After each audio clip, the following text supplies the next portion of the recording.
Good afternoon, everyone. I'm Linda Dixon from the Lexington Veterans Association, and I welcome you to a presentation on the lifesavers of World War II, the story of the breakthrough American medical strategies pivotal in keeping our troops safe and fit to fight. We also welcome our fellow veterans from the Edith Norris Rogers Memorial Veterans Hospital in Bedford, Massachusetts, and our fellow veterans from the Brockton VA Medical Center. It is my pleasure to introduce our speaker, Wendy Reasenberg. Now, if there are any octogenarians here or listening in who are saying, well, at my age, there's no sense in trying anything new, I would like to offer Wendy Reasenberg as a role model.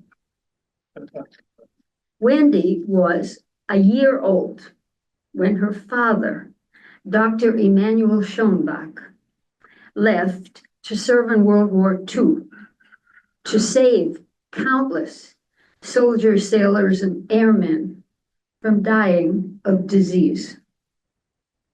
It wasn't until just a few years ago, when she was going through her parents' papers, that she realized the enormity of her father's contributions. Although she had no medical training, she was a CPA, that was her career, and her writing skills needed improvement, she was determined to tell this story. She spent more than 2 years reading, studying, sifting through documents, and taking a writing course to gain an understanding of her subject and to gain the skill to write about it. Her niece, Anna Cade Schoenbach, became a partner in the venture. Wendy and Anna published a book about Wendy's parents, Manny and Francis.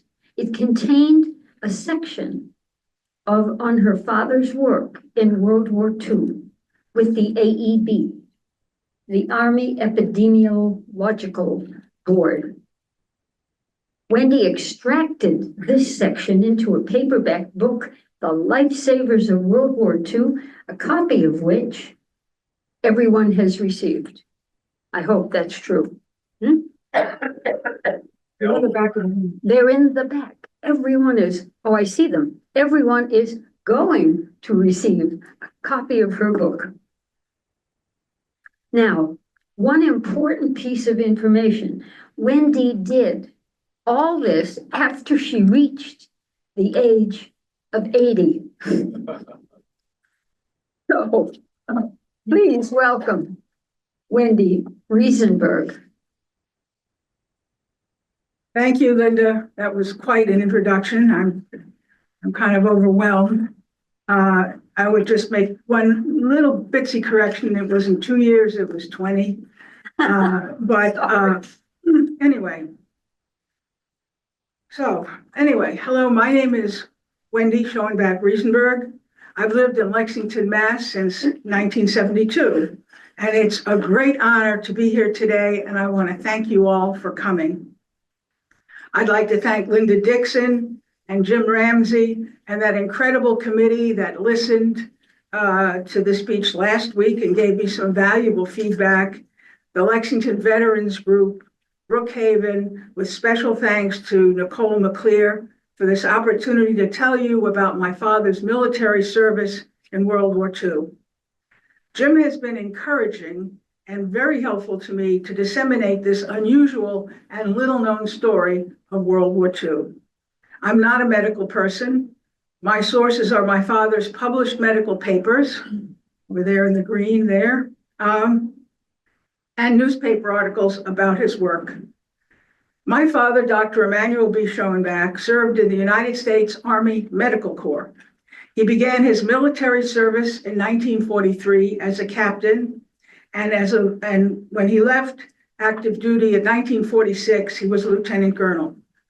Jim had read my book, Lifesavers of World War II, which is a story of my father's medical work, which keeps our troop and our civilians safe during the war and afterwards. I brought copies for everyone here as my way of saying thank you to all of you for your service to our country. And there were copies distributed, or they've been available at a couple of the veterans places. I know the one in Bedford. And if anyone did not get one, just bug Jim Ramsey, or there'll be an email address at the end. Let me know. We will get you a copy, whether you're here or you're out watching this on the internet. If down the road you want to give one as a gift, Lifesavers is available on Amazon as a paperback, hardcover, or as an ebook, and many people like an ebook. At Jim's suggestion last August, I had an interview with Maureen Sullivan as part of the Natick Veterans Oral History Project about Dr. Schoenbach's work. It is recorded on nativeterans.com. And I will also say to any of you that have a military story, and if you haven't done it, it is really a wonderful experience to work with Maureen to do that. My father was a very dynamic, outgoing person. Everyone called him Manny. He had a single-digit birthday, November 11th, 1911. At that time, November 11th was not a special day. A single digit was 1, of course. However, in 1918, when Manny was 7, that day became Armistice Day. My youngest brother, Andrew, was born on November 11th, 1948. And as you know, in 1954, Armistice Day became Veterans Day. I think my father was born to be a doctor. Throughout most of his life, death by infectious diseases were the major killers and medicine's major problem. It is almost impossible for those of us here today who live in the post-antibiotic era to appreciate how very dangerous infectious diseases and infections after injuries were in both war and peace. Many soldiers died not from their wound, but from the subsequent infection. Even an earache or a sore throat could be deadly to a small child. When my father was a baby, his mother dressed him in pink baby clothes as she was mourning the death of her baby girl, Laura, from diphtheria. When Manny was a young child, his baby sister, Lily, died from an infectious disease, probably the great flu epidemic. Manny himself survived some major illnesses as a child. He missed so much school due to illness that he was 2 grades behind in school. The bright side of this is that while he was 2 years older than his classmates in 10th grade in high school, he met my mother, who was more than a year ahead. One day, Frances found a wrapped candy on her desk in 10th grade math class. When she looked around, there was a fellow smiling at her. This was repeated until finally Manny came up and introduced himself after class. Busier than a revolving door at a restaurant at 12 o'clock. This was the entry under his photograph in his Morris High School senior yearbook in the Bronx in New York City. It was very appropriate as Manny was apparently everywhere. He was an Eagle Scout, editor-in-chief of the school newspaper, concert master, and head violinist at the Heckscher Foundation Youth Orchestra, and president of the Scholastic Honor Society. He also gave private violin lessons and played violin on the radio to save money for college. His father, who was an immigrant from Austria, had a small fur processing business and wanted his sons to join him in the business. However, Manny wanted to be a doctor. And I am sure that Manny's early experiences with death and disease inspired him to be a doctor, and he became a lifelong crusader against infectious disease. He attended Harvard and Harvard Medical School on scholarships, and he worked to support himself. In his junior and senior years, he worked full-time for Dr. James Conant in his chemistry lab. As a result, Manny had a stronger background in chemistry than the average physician. Dr. Conant was then a professor of chemistry. But in 1933, the year that Manny finished his undergraduate degree, Dr. Conant became the president of Harvard University. It was at Harvard University Medical School that Manny met Dr. Hans Zinser, one of the world's foremost experts in infectious diseases, and became his protege.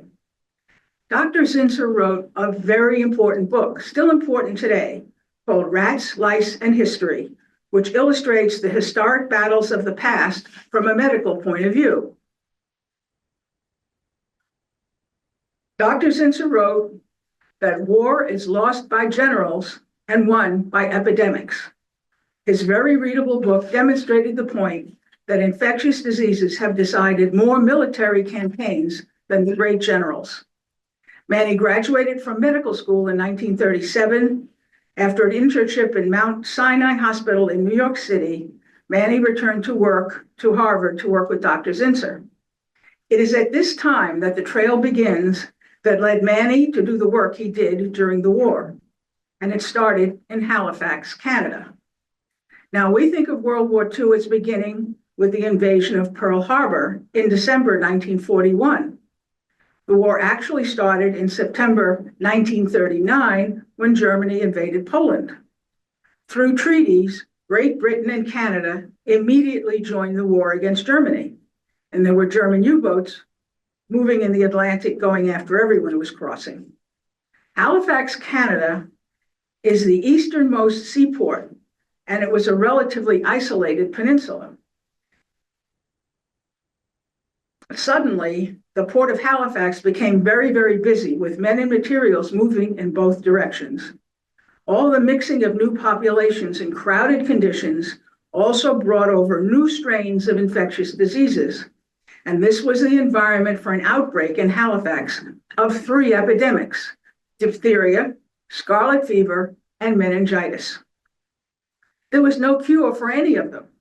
Halifax, since it was isolated, had not thought it necessary to have a preventive program in diphtheria. The Halifax authorities feared they were in over their heads.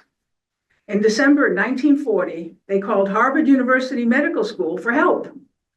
Harvard immediately responded by flying 10 persons, 6 doctors, and 4 research assistants from the medical school to Halifax on January 27, 1941. Manny was one of the doctors. While he was only a fairly new doctor, he was Zinser's protege, and Zinser had just passed away from cancer in September of 1940. The doctors were immediately issued emergency medical licenses. Working with the local medical professionals, the Harvard team managed to solve all the problems and get Halifax back to normal. They also advised the Canadian and British military commands in the area about what they were doing. They started with the school children and had great cooperation. However, the free clinics were also open at night for adults. The doctors were surprised and somewhat frustrated that it proved to be an unexpected struggle to get the adults to come in and get the free, life-saving diphtheria antitoxin. About 4 weeks later, the Harvard medical faculty and staff returned home to their regular work, and there was little publicity. But the key point is that Manny now had firsthand experience and knowledge controlling 3 epidemics. Of particular importance was meningitis, and Manny's unique experience with the use of new and still experimental preventive medicine meningitis treatment with a new class of drugs, the sulfa drugs. Now, President Roosevelt had been the Assistant Secretary of the Navy in World War I. He knew that more soldiers die of disease and infection than from the actual wounds. In 1939, when the war broke out in Europe, President Roosevelt saw a need for our country to be prepared in all aspects. He brought together the best minds, military and civilian, and started with the creation of the National Defense Research Council. In January 1941, based on the recommendation of the Surgeon General of the United States Army, the Army Epidemiological Board was formed. Their mission was to maintain the health of our troops and authorize studies to find practical solutions to fight deadly epidemics. The Army Epidemiological Board in later years became the Armed Services Epidemiological Board, merging the 3 branches and today is part of the Defense Health Agency. The Army Epidemiological Board created many commissions, each with a specific task, and there was a commission on meningitis. Professor Conant of Harvard was one of the 8 original members on the National Defense Research Council, and he knew Manny's participation in the Halifax epidemics rescue, and he recommended Manny for a civilian position on the Army Epidemiological Board. Inspired by his work with patients in Halifax, Manny had gone back to Mount Sinai in New York City for more clinical training as the first resident in infectious diseases. The attack on Pearl Harbor occurred the first week that Manny and his wife and their 6-month-old baby, that's me, arrived in New York City. All the doctors under 35 years old knew that they would be drafted. Manny enlisted in the Army Medical Corps to have a better chance of working in areas of medicine where he would be of the most value to the war effort. Throughout his residency, Manny continued to consult with the Army Epidemiological Board. As soon as he finished his residency, he reported for active duty in February 1943. Because of his unique background, he was stationed in the Baltimore, Washington area and was made a military member of the Army Epidemiological Board on the Meningitis Commission. Spinal meningitis was, and still is, a killer. Untreated, meningitis has a fatality ratio of 30 to 40% of its victims. Meningitis epidemics, like all epidemics, thrives in crowded conditions such as military bases, troop ships, and similar situations. Before antibiotics, isolating the sick people was the key medical strategy of that time. However, unlike other common infectious diseases, isolation did not work with meningitis. The problem was urgent. For example, statistics show that by 1940, the incidence of meningitis were already 10 times higher than the average number of cases of the previous 5 years. Manny and a doctor from Johns Hopkins Medical School, Dr. John Farr, were tasked with figuring out how to prevent spinal meningitis. They decided that in order to prevent meningitis, they first had to figure out the dynamics of how meningitis spread. Since isolation did not work, they had to solve the mystery of being able to identify who was a carrier and how did meningitis move between the carriers. Now, carriers are persons without symptoms. They appear healthy. They look fine. However, they are infectious and can spread the disease to others. And typhoid Mary is probably the most famous example of a carrier. They designed a 10-week experiment of 300 all-volunteer members of the armed services stationed at Fort Meade in Maryland. Manny must have been very persuasive because the men did this work on their free time and they were not compensated. They chose Fort Meade because it was local. In addition, it was spacious by Army standards. It was not full at the time. There was no overcrowding.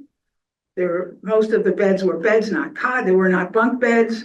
The men were healthy and no one had recently been overseas. The volunteers were randomly put into 3 groups. The first group of 100 men was the control group. For 10 weeks, from March 19th to May 30th, 1943, the volunteers were examined very closely with frequent nose and throat cultures. Now, these are all healthy people. For 2 hours at a stretch, they each sat with a large wad of cotton lodged in their throat. The wad was so far down their throats that it had to be secured by a string that was passed through their nose and mouth and tied around their ears. They had to fight the urge to gag. They could not eat or drink or smoke. They just had to sit quietly as their windpipe was mostly blocked. They also had frequent blood tests. And we all know in those days the needles were a lot thicker. At the same time, the second group had the same cotton ball and blood test routine, but they were given doses of sulfonamide, a sulfur drug. After the 2-hour sessions, every cotton ball was then put into a separate petri dish to see if anything was growing, and the results were carefully tabulated. A petri dish, named for its inventor, a German bacteriologist named Julius Richard Petri, was invented in 1887. It's a small round glass container with an overlapping glass lid. A thick layer of a sterile nutrient gel called agar is added to the dish to feed whatever is put into it. And the dishes are always labeled at the bottom to avoid any chance of mix-up. After 10 weeks, the amazing answer came from the control group. There was a very high carrier rate. In fact, it was about 44%. What was even more amazing is that the same people weren't carriers over the 10 weeks. Over the 10 weeks, 93% of the people in that group had been a carrier at one point or another. So they knew that almost everyone had been at some point was a carrier. There was no fixed pattern of the rapid spread between carriers. And this showed why traditional isolation didn't work. It showed that meningitis was very efficiently spreading in and out of carriers at random. It just kept moving around. Another important result was in the second group, and it showed that sulfonamide was effective in cleaning up a carrier and preventing further carriers. So the second group was cleaned. Now the experiment turned to the third group of 100 men, and the third group had the same testing routine, and that was used to determine the most effective dose. Too little would not be effective, and too much would be a waste of a valuable resource. Now they had the knowledge of the dynamics, and now they could translate this knowledge into an effective military strategy. Now, sulfonamide, and later they used sulfadiazine, is not a permanent vaccine. It only lasts a few months. So troop movements were coordinated. So on every troop ship that was set to leave, everyone, including the crew, was treated with the sulfur drugs beforehand. In addition, it was planned that they would have no contact with untreated troops. The result was that the ship was meningitis-free for the trip across the Atlantic and for some time after that. The chaotic nature of the meningitis transmission through carrier population is an important insight that is still used today. If one person somewhere gets meningitis, everyone in the area must be treated immediately, whether they have symptoms or not. And that was another important thing in protecting Army bases. These new strategies save thousands of lives. While the medicines used have not changed, the treatment strategy is the same. The dedication of the 300 Army volunteers that made this groundbreaking discovery possible is just so important. And Manny and others traveled around the country spreading the word about this new strategy. In June 3rd, 1944, Manny was promoted to major. While his work with meningitis continued throughout his military service, there were other infectious disease problems that required his attention. Manny was sent to Camp Tyson in Tennessee to help manage an outbreak of diphtheria. Camp Tyson was a city that sprang up overnight in Tennessee. It went from open fields to a large facility that could house 25,000 men. They made huge balloons, 35 feet in diameter and 80 feet long. The men called them air whales and sky elephants. The correct name for these balloons were barrage balloons. And they were used to hold up 12,000-foot high metal cables to protect against enemy aircraft, especially in a coastal area. Barrage balloons are used in Great Britain in World War I. And in addition to aiding Great Britain, I think President Roosevelt was thinking that we might need these on our coast. Besides the soldiers and workers making the balloons, there were also prisoners of war living at the camp who were working at the surrounding farms during the day. The labor of the prisoners of war was needed as the able-bodied American farmers were fighting overseas. The farm families needed the laborers, and our country needed the food. Manny knew that diphtheria prevention in the prisoner of war population was equally as important as for the American soldiers. The prisoner of war farm workers could inadvertently spread diphtheria to the civilian population. There were thousands of persons involved. The supply of antitoxin for diphtheria was a limited vital resource. Manny's mission was to control the epidemic, yet try to conserve as much of the antitoxin as possible. And Manny revived the use of the Schick test, which he had learned in medical school. And the Schick test determines if a person is susceptible to diphtheria or not. Using this test prevented using antitoxin on persons who did not need it, thus conserving the antitoxin supply. And he did similar work at Camp Ellis in Illinois. In 1945, American soldiers stationed in Italy and prisoners of war were becoming ill. Doctors stationed there did not know why. They urgently requested help up the chain of command for a diagnosis and a treatment plan. On May 25, 1945, Manny was sent to Italy under orders of the Surgeon General of the Army. Manny was always excited to go for a professional challenge. He was all set. And he reminded my mother that Italy had surrendered in September 1943 and Germany had surrendered a few weeks ago on May 8th. My mother was worried. She reminded Manny that he was going to places where all the usual sanitary systems had been destroyed. The mysterious disease was not confined to petri dishes in a laboratory, and the microbes had not surrendered. In August 24th, 1945, Manny returned home.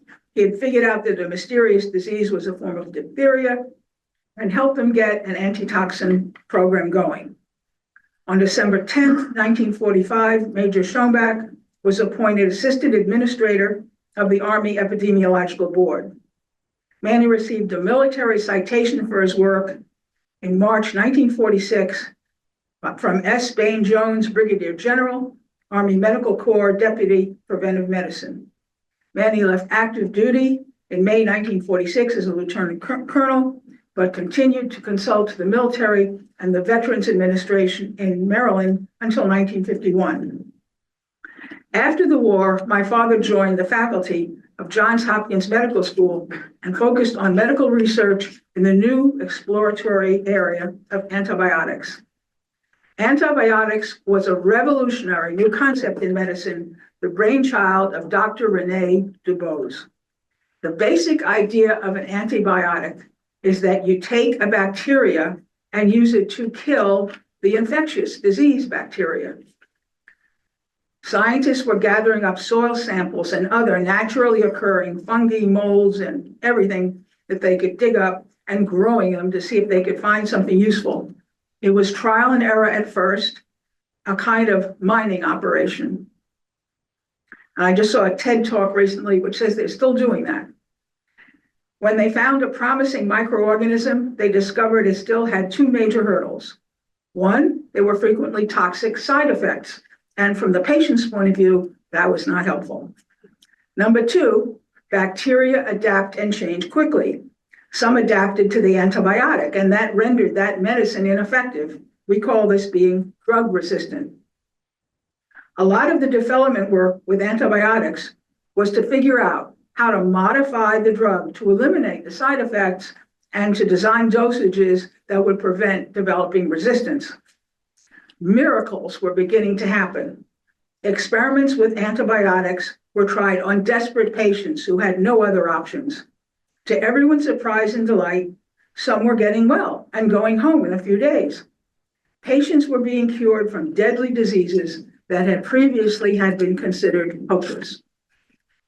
Every new successful event was reported with great excitement in the national press.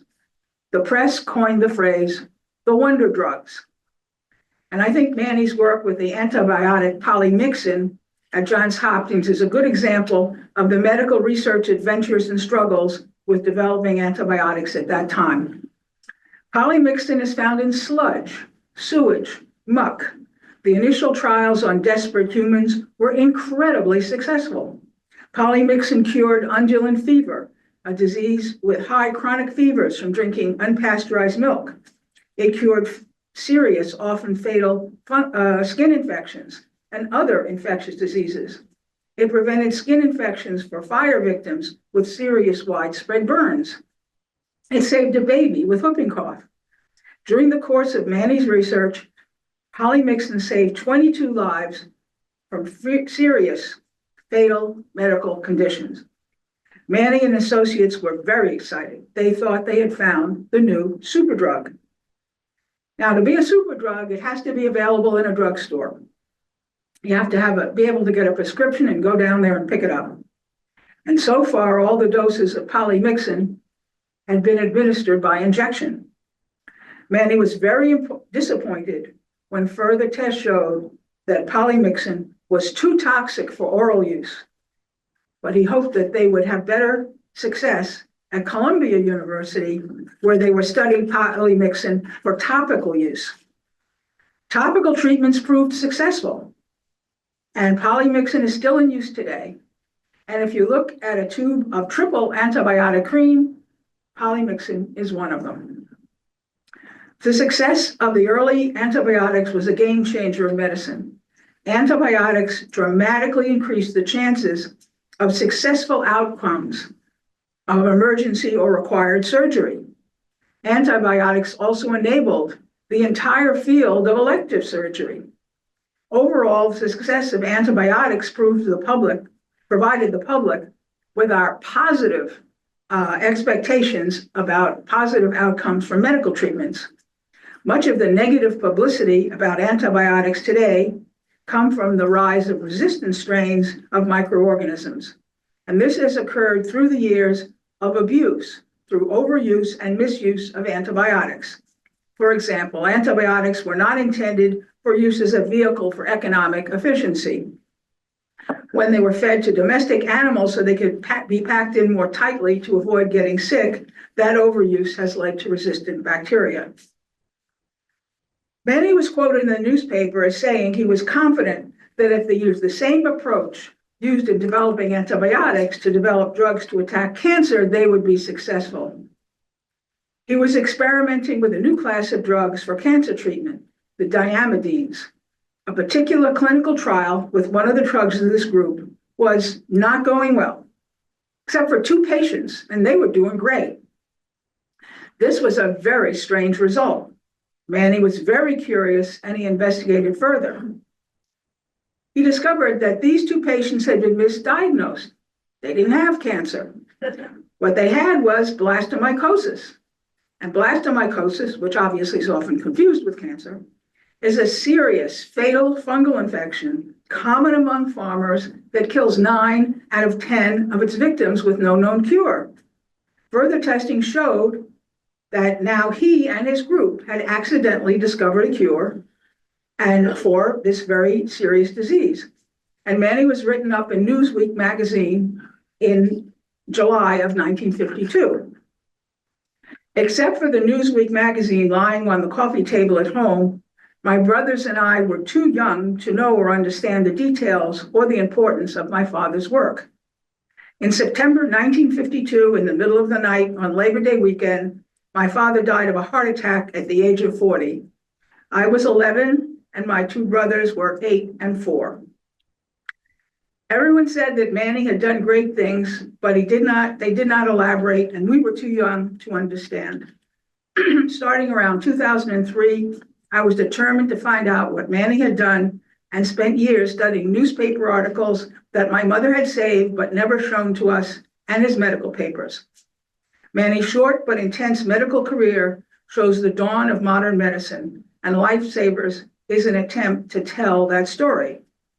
When Jim and I scheduled this talk, we just picked a mutually convenient date. However, recent events have made the topic of epidemics and preventive medicine especially timely. As Dr. Zinser wrote, germs, bacteria, fungi, viruses, yeast, and other microorganisms do not have a brain. They only know to find food and shelter and multiply in water, earth, and as parasites, in or on living or dead plants, animals, birds, fish, and people. It's not their problem if their activity causes a person to get sick or die. They are just doing their thing and living their life. Because microorganisms are simple, have short lifespans, and multiply quickly, they can and do mutate and change quickly.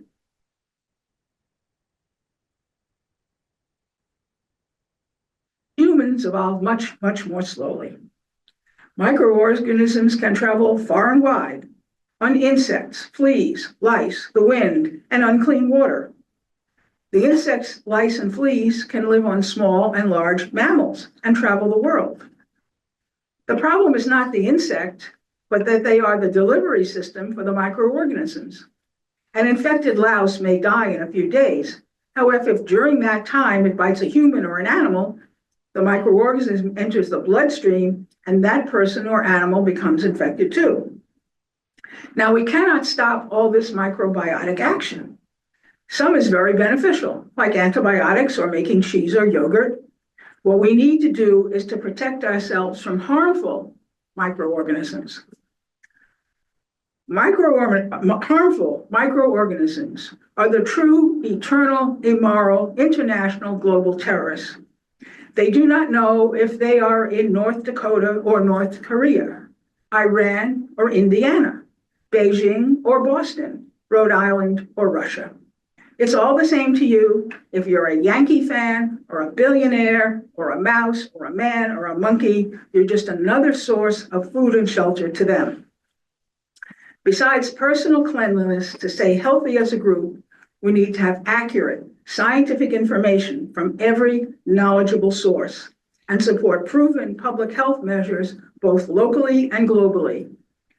If I suggest to military persons that we turn off our radar, our sonar, ground all the surveillance flights, power down the satellite feeds, and let the sentries take the night off, you would say I was crazy.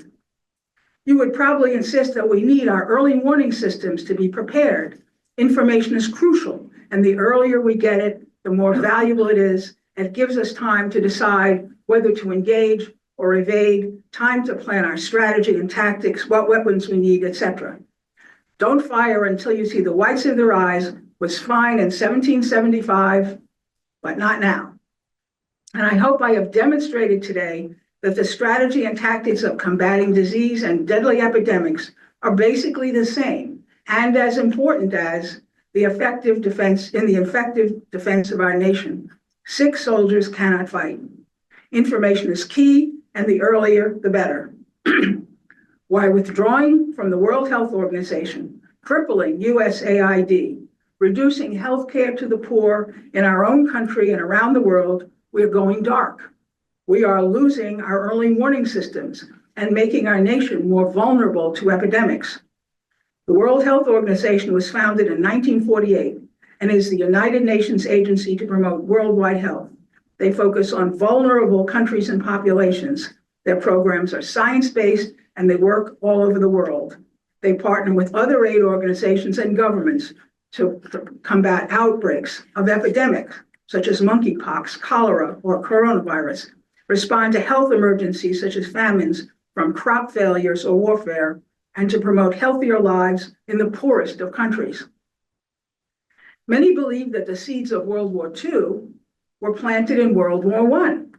The lack of economic assistance to Germany, the punitive reparations after World War I had led to widespread poverty and economic chaos that created an opportunity for the rise of Hitler. After World War II, to avoid repeating this mistake and to prevent the spread of a new threat, communism, President Truman wanted the US to have a more positive, proactive approach towards international assistance. The Marshall Plan, named for the then Secretary of State, provided aid for economic development to assist European countries, including West Germany, the Russians would not permit any on the other side, in rebuilding and stabilizing the region after World War II. This enlightened policy was highly successful in getting those war-torn countries back on their feet. Many do not realize that foreign aid really means spending a lot of it at home. because the products that we have get shipped overseas. For example, in USAID, a lot of it is crops that come from American farmers that are bagged with USAID bags and sent overseas. The Marshall Plan helped Europe at the same time as it stimulated the American economy and made us all more prosperous. USAID is an outgrowth of the soft diplomacy approach that started with the Marshall Plan. USAID is part of the Department of State. It was created by President John F. Kennedy in 1961 and passed by Congress through the Foreign Assistance Act that coordinated several foreign aid agencies. USAID provides humanitarian assistance to support health and education development, promote democratic governments and free markets. It gives funds to non-government organizations, NGOs, foreign governments, international organizations, or other U.S. agencies. Since the 1990s, healthcare and humanitarian assistance dominate USAID projects. For 60 years, USAID has been important for global health and promoting goodwill in our national security. USAID projects include, for example, President George W. Bush's program for AIDS relief initiative in Africa called PEPFAR, which has saved millions of lives for many years. Legislation, decrees, or authorities that force policies that are contrary to basic, well-understood biological principles will not stop disease. Microorganisms can't read. They follow their one chemical mission: be fruitful and multiply. It's an automatic process. Spreading misinformation will only endanger all of us. Presidents George W. Bush, Obama, and Carter each had significant proactive initiatives in fighting infectious diseases overseas. When criticized about sending funds and other resources to Africa to fight Ebola, I think Obama responded he would rather fight it over there than over here. The coronavirus started in China in 2019. By 2020, it had spread rapidly and widely because it could travel through the air. Since humans had not been exposed to coronavirus before, they had not built up any natural defenses. In the initial years, many people became ill very quickly, were hospitalized, needed ventilators, died. You all know this. Medical resources and worldwide personnel were stressed and overrun beyond belief. We're still seeing the results of the burnout from that time and shortages with medical personnel. Now, a virus needs living hosts. Killing the host kills the virus too. And as the coronavirus multiplied, it mutated. And the successful coronavirus variants that survived had mutated such that they did not kill their hosts. Our immune systems had also adapted, and we also had the benefit of several doses of coronavirus vaccine. So today, in 2024 and 2025, the coronavirus is still with us, but most of us can usually manage the disease ourselves at home with bed rest and prescription medication. Coronavirus fatalities usually are confined to those persons who have other serious medical issues. Asymptomatic carriers. The big public fuss about whether the coronavirus began in a laboratory or a live market, to me, is completely secondary to the fact that the Western world dropped the ball about containing the initial spread. From the beginning, the samples of the virus were sent to major research laboratories around the world who were interested in getting a jump in understanding this new phenomenon. The public saw the epidemic as a Chinese problem, but virologists everywhere were on high alert. This was a new organism, and they didn't know how it spread. A German infectious disease specialist, Dr. Roth, immediately sounded the alarm when she discovered the first case of coronavirus in Germany in late January 2020. The key point is that her German patient had not traveled to China. The only contact he had had with China was a few business meetings in Germany with a Chinese business person who had showed no signs of being sick. However, a few days after she got back to China, she fell ill. Dr. Roth believed this was an indication that coronavirus could have asymptomatic transmission. And you remember in 1943, Manny worked with asymptomatic carriers of meningitis. Dr. Roth and her colleague notified the New England Journal of Medicine.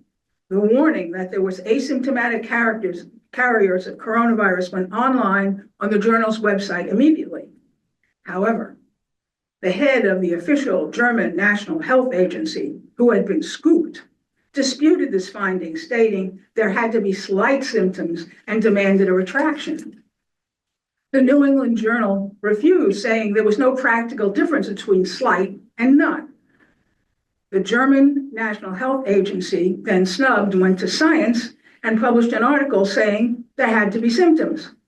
Since Science had the wider reputation and the concept that there had to be symptoms was easier for governments to deal with, other nations followed the Science article and ignored Dr. Roth. Even though the German National Health Agency reversed course and retracted their own findings 2 weeks later, other countries had already set up their coronavirus policies based on the Science article that there had to be symptoms.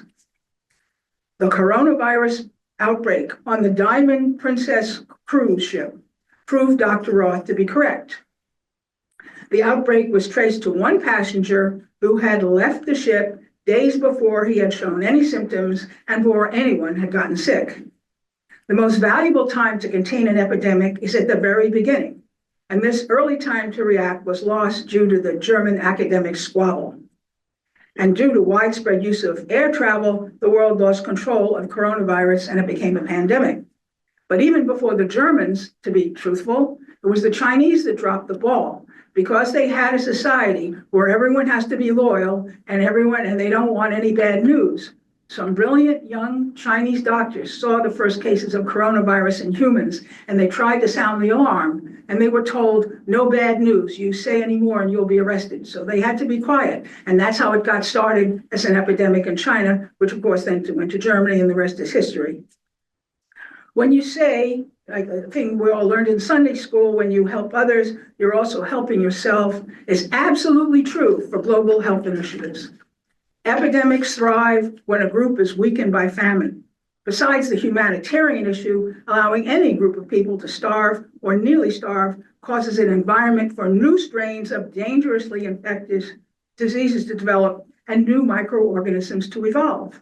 The United States of America is most protected when we have the latest worldwide health information and we put in the resources to contain an epidemic where it originates, wherever it may be.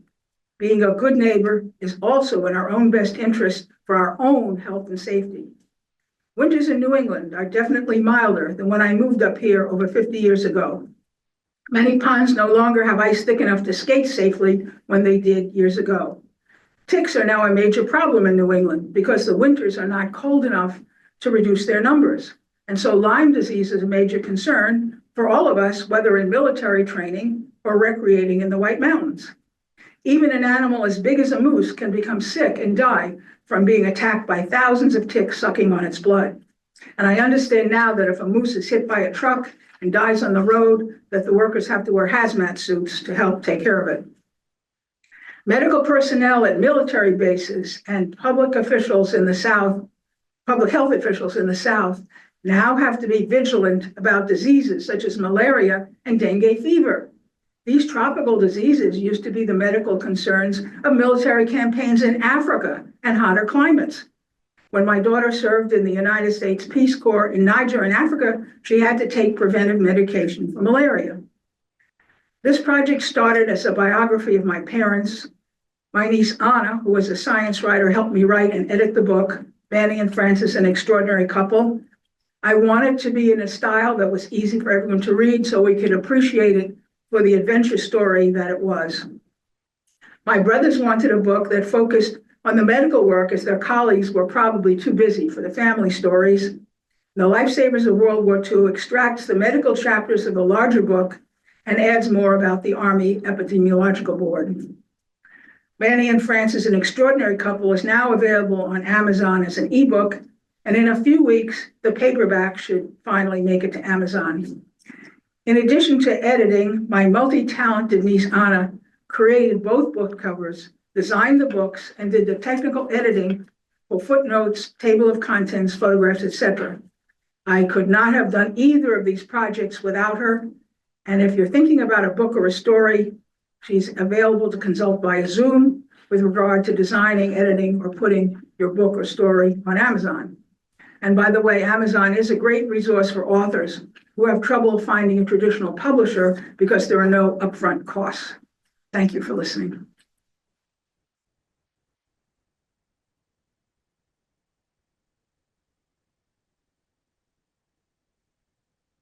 Why don't we take your questions now? Bob, you here? Yeah, Bob will take that side.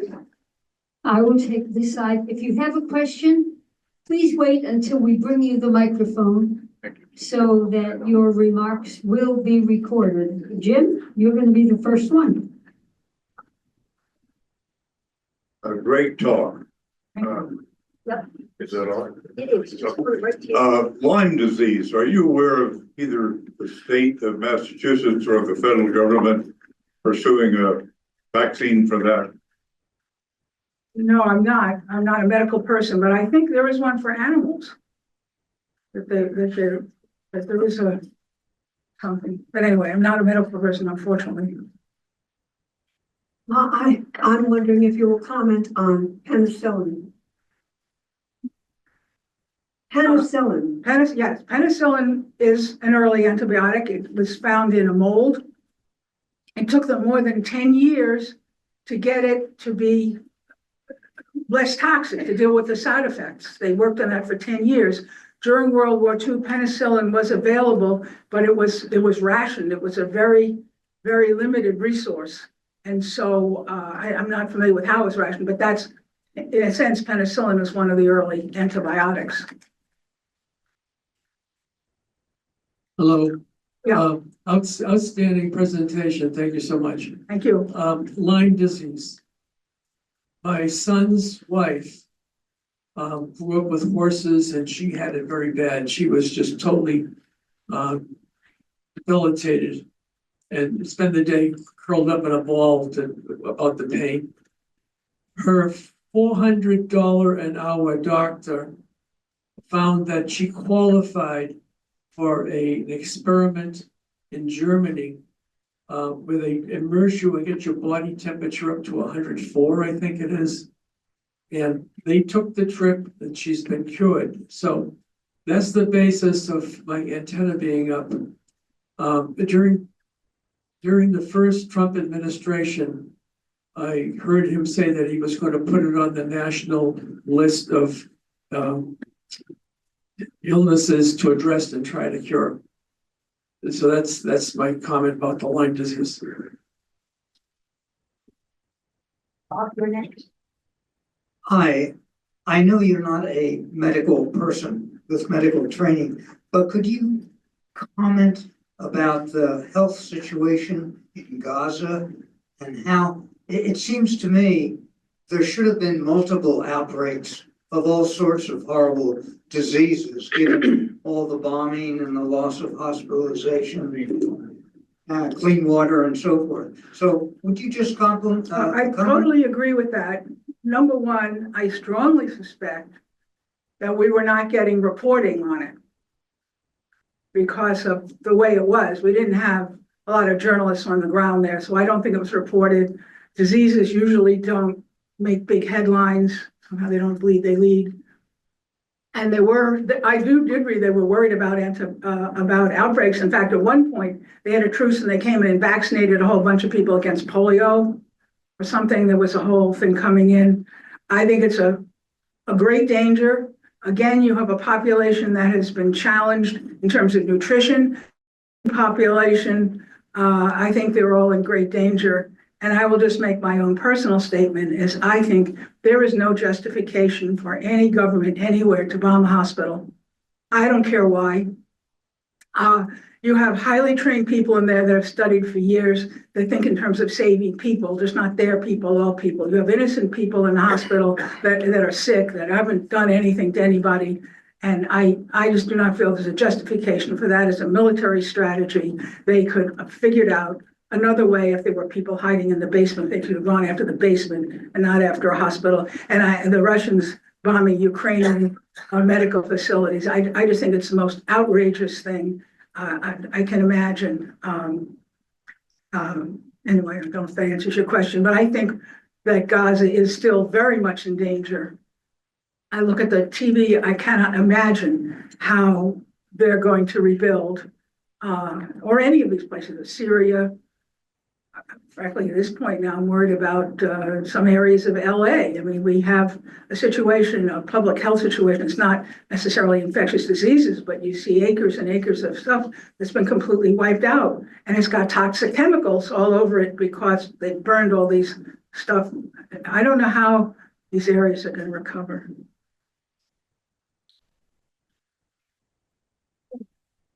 Wendy, I love the photograph of your mother and father.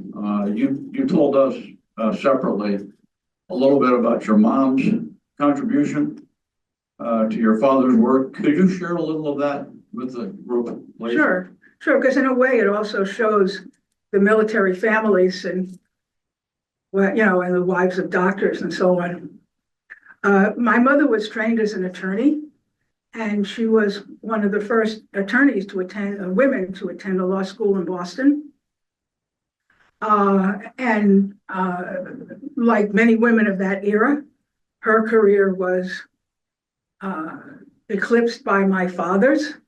And then when they went to war, of course, she was the supporting wife. But she read a lot of his papers and helped him edit them. And present them. There's one story that he told where he was later invited to give to do a chapter on a textbook on meningitis. And they sent the chapter into the publisher and it came back rejected. And he was very upset about that. And he felt they didn't know what to do. And so my mother said, well, do you think, you know, I know as much as a first year medical? She says, oh, you know more. He says, well, suppose I help you. So she sat and she worked with him and she made him write it so that she understood it. And then they sent the chapter back. And they accepted it and they said, we're sending it around to all the other authors because this is exactly what we want to have. And what's also interesting in going through this, I came across the volume of those. What those are is my father died suddenly and his colleagues were very upset and they took his papers, and he had 100 papers. They took all the ones they could, they put them in order, and they bound them in these texts. And I think there were about 20. They gave some to medical schools like Harvard and Johns Hopkins. Some of his colleagues had them. And my family has a few, which we're actually trying to get into medical libraries of medical history, so far not with success. But the one I came across was the one that was hers. And I discovered that there was a whole life that I didn't know about. And that is, my father was not a demonstrative person. He didn't come home with flowers and all this kind of stuff. But on those papers, he's written love notes to the real author of this paper, with all my love and dedication and so on, are written on her copies of those books. My niece has those now. My niece is the youngest in the family right now. We're like the family bookends, the youngest and the oldest. Another example where she's actually mentioned in the footnotes, he was asked to write a review paper. And a review paper is when you take a subject and you write everything that's ever been written and you like summarize it, like we're moving on here. And he came home totally flummoxed that he and his colleague, Dr. Greenspan, had spent all this time, they've done all this writing and they don't know where to start, they don't know what to do. And so she sat down and helped them organize it and said, well, here's where you start here, and then you do this and do this, and got them sorted out. So they mentioned her in the footnotes that thank her for organization. She actually had, while we're telling stories about my mother, I will share this one. When she graduated from Boston University Law School, she was at the top of her class. And that's because Harvard and all these other schools did not admit women. So the top women were at Boston University. And she was at the top of her class, and there was an award for the top student. But the fraternity that offered it was very upset because, of course, it was supposed to be for the top male student, but they never thought to put in their documents male, but of course, women weren't lawyers. The sorority, there was a sorority that was so excited that there was going to be women at the law school that they put up an award for the top female student. When they discovered she was Jewish, they rescinded the whole thing. Oh. So instead of having two honors, she had basically, I had two insults. And my mother used to tell this story with a very even tone of voice. Nothing special about it, but I think what she was trying to tell me is you always have to look for cracks in the dike. No one is going to give you something. Tell you one other incident. There were actually these incidents are in this book. So she was a very shy person, very quiet person. She could not raise her voice. And many people took her for granted that way, that she was a pushover. But you get her to a certain point and you can't move her. And actually it's a different story, but so she goes to they go back to New York, and she managed to get a job part-time. Her brother-in-law intercedes for her to, can you take her? She was top in her class. I was like, we don't take women lawyers. But she was top in her class. Take a chance on her, will you? So they did. They hired her part-time for $5 plus car fare, which is the way they used to pay domestic help then, plus car fare. So she went. And in the beginning, you send junior attorneys to do errands. And if you do a filing in a law firm, you're presenting a motion, you're showing over the piece of paper, you're reading it and leaving. You have to send a qualified attorney, but obviously the top people aren't going. So they assigned her first time going to court, and they assigned this to her. And this is when she was living in the Bronx, and the court is in downtown Brooklyn. And the day of this motion, it's pouring. It's just downpour. So she puts on the rain gear of that time, a heavy raincoat, galoshes, boots, the whole thing. And she takes the buses and the subways, whatever, to get to the court in downtown Brooklyn. And she arrives, and they're all standing in the lobby waiting for the attorneys for their coats. And she gets up to her turn, and the attendant says, I'm sorry, this is only for attorneys' coats. And she says, well, I am an attorney. She says, no, it's only for male attorneys' coats. And she stepped back. She's not one to she would never have made a fuss. If it would have been my father, he would have decked him. But she just was like, didn't know what to do. So somehow she regrouped. She walked into the courtroom with all these people, carrying all her dripping stuff. And she figured everyone's looking at her. They're all in their suits, and she's carrying all this gear. She makes the motion, which would be a big effort for her because she was very shy. And then they said, oh, yes, it's just a postponement, whatever, a routine thing. And then she left, mortified, upset, terrible. 37 years later, it would happen that she would have a job in that courtroom. And she was now working for the judges. And so she had her office upstairs and her own little coat rack upstairs. And she told me that every day of the 11 years that she worked in that court, that whenever she walked through that lobby and she walked by that coat room, she couldn't help having a little involuntary smile go across her face as she went back. So that was, anyway, but that's, that in a way with my mother, this book is like part one for her.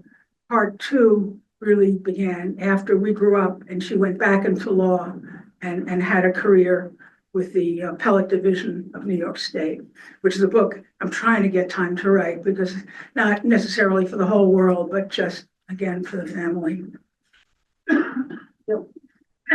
Talks by Wendy and others are the perfect reason why I would never think of missing a Lexington Veterans Association meeting. And I want to thank publicly Jim Ramsey and his committee for thinking broadly about the impact of war and veterans and what we can contribute to the general education and enthusiasm of not only this group, but the people that we tell about it. Thank you, Jim, so much. And we didn't even pay Bill for that testimonial.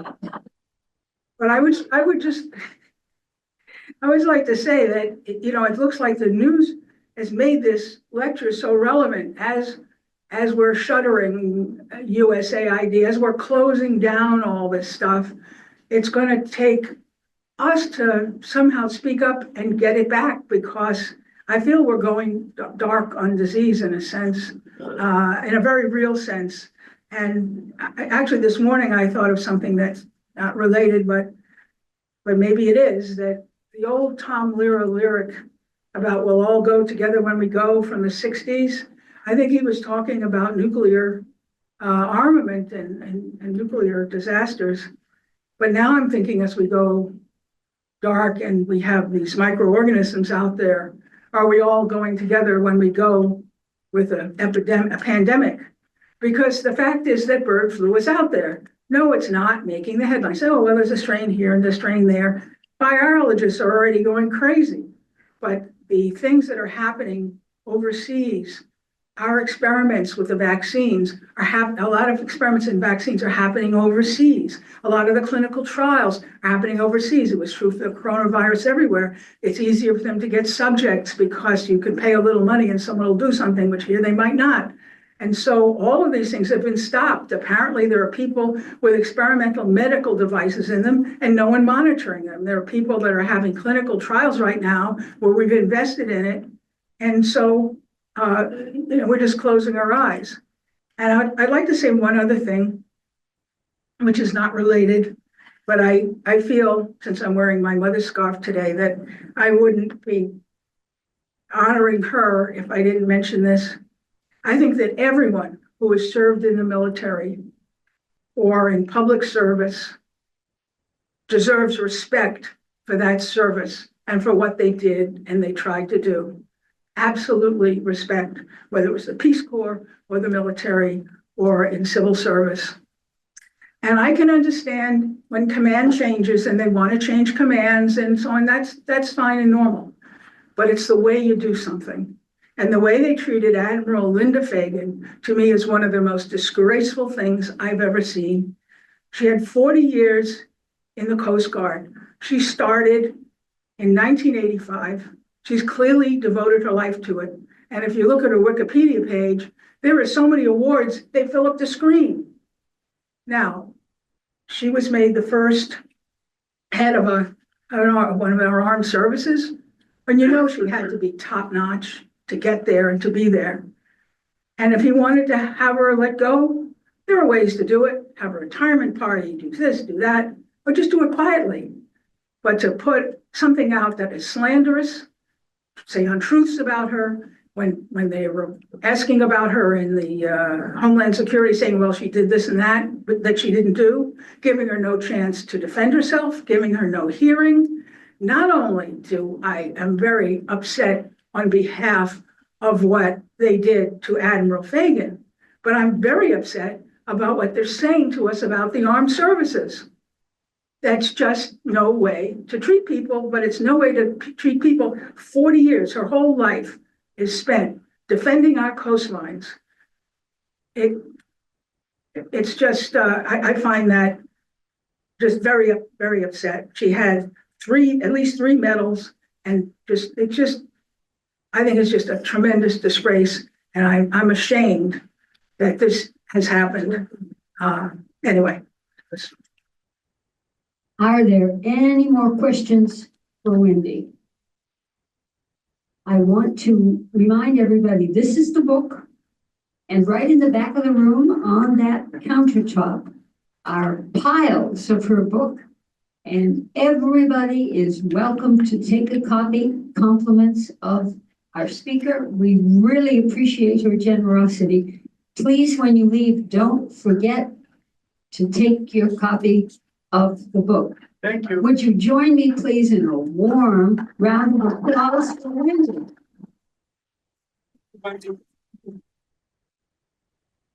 Thank you, my dear. This was, And Wendy, I think you signed the book. Yes, yes. I believe each one is signed. Yes. Yes, it's a signed copy. This will conclude our presentation. Thank you, everyone. You've been a wonderful audience, as usual. Have a good month, and we will see you here next month, March 10, See you tonight at 8 o'clock. and tonight at 8 o'clock for David Martin. Don't forget, this is going to be a wonderful show tonight. Thank you.